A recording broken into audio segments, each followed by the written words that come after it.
we teach one of the many techniques in the class. There's something called SWOT analysis. And does anyone want to guess what the SWOT stands for? It's not like a SWAT team on TV. What do we call, in other words, there's a synonym for risk. There's a synonym for risk that starts with T. Anyone? Threat. Yeah, who said that?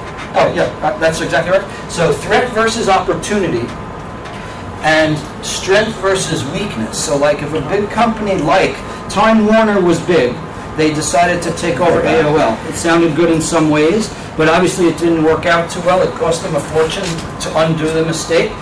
When a company wants to make a big decision like that, this is an example. You use what's called SWOT analysis. This is one of the many things we teach in the class, where you're measuring the opportunity versus the threat, and you're measuring strength versus weakness. What do you mean by strength and weakness in terms of a takeover?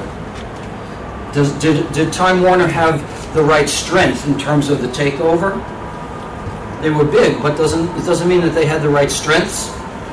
What do we mean by strengths in a merger situation? It wasn't their area of expertise. Yeah, like should Burger King have bought AOL?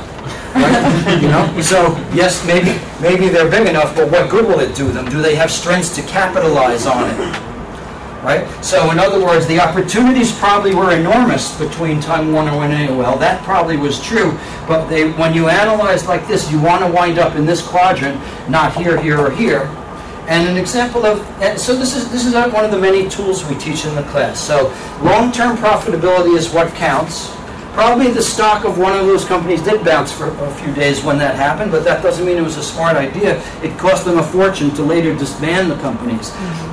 PMI stresses all of these key concepts. Quality, accountability, ethics, integrity, they stress. This is all related. In other words, and Enron is a bad example. A good example is a company that is really, they strive for accountability. They strive to do things the right way. They want to do things that they say, yes, I did the right thing.